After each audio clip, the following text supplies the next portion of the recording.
Bienvenue dans ce dernier JT d'INRAE, avec aujourd'hui les impressions de nos visiteurs, une maquette pour mesurer les débits des rivières, un focus sur un projet d'envergure autour des ressources en eau, un retour sur une semaine de recettes et de sciences, et pour terminer, le mot du jour. J'ai découvert tout ce qui était sciences participatives, recherche participative. Donc là, j'étais venue voir ce que c'était un peu le métier de chercheur. Des chercheurs très, très brillants, j'ai l'impression, sur ces stands et c'est intéressant de les interroger. Ils m'ont expliqué les molécules. Je pense qu'il prend un plaisir fou sur certains stands à s'arrêter, à regarder et à questionner également. Et pour quelqu'un qui ne connaît rien, ça apprend beaucoup de choses, je pense. Donc nous, ce qu'on montre dans notre atelier, c'est comment on passe de la pluie, qui est un peu représentée ici, au débit des rivières. Donc en fait, la pluie est facilement mesurable et le débit, c'est un peu plus compliqué. Il faut à la fois mesurer la hauteur de l'eau et mesurer sa vitesse. Donc ici, il y a un micro-moulinet qui permet de mesurer la vitesse. Et donc, grâce à ces mesures-là, on en tire des données que nous, dans notre unité, on utilise pour faire des modèles. Alors ces modèles, on les fournit au service de l'État, qui les utilise par exemple pour prévenir la population de l'imminence d'une crue. Donc les changements globaux posent des problèmes pour les ressources en eau, à la fois du point de vue qualitatif et quantitatif.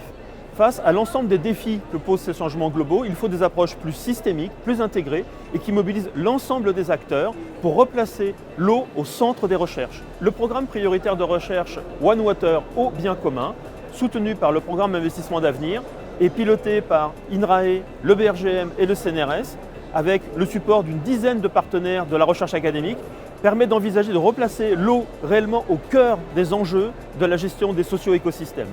Sur une durée de 10 ans, avec un budget de plus de 50 millions d'euros, nous allons pouvoir développer des recherches intégrées pour faire de ce nouveau paradigme eau bien commun le support du développement futur de la société. Donc cette semaine, on a essayé de travailler comment associer la recherche avec l'innovation culinaire.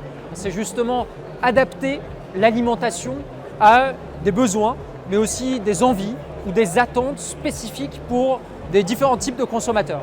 Donc on va avoir par exemple des enfants, on va travailler sur la néophobie alimentaire, comment on va introduire de nouveaux aliments, ou des personnes âgées, où on a des problématiques au niveau des différents types de textures. On a aussi le challenge de nouvelles tendances. La tendance d'une alimentation qui se veut plus végétale, où la quantité de viande va être réduite. On va travailler sur justement la compréhension et les attentes des consommateurs par rapport à cette modification de tendance et proposer des offres d'aliments et travailler sur l'alimentation du futur qui soit à la fois une alimentation qui soit saine, mais aussi désirable en termes de goût, de saveur et de texture.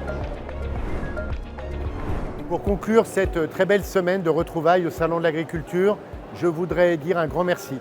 Un grand merci à nos chercheurs, à nos ingénieurs, techniciens, tous ceux qui se sont relayés tout au long de la semaine pour présenter leurs recherches au grand public. Un grand merci aux visiteurs, ils étaient de tout profil, familles, étudiants, enfants, seniors, chercheurs aussi, professionnels. Et puis un grand merci bien sûr aux équipes de la communication d'INRAE qui ont rendu tout ça possible, et y compris à la magnifique équipe du JT.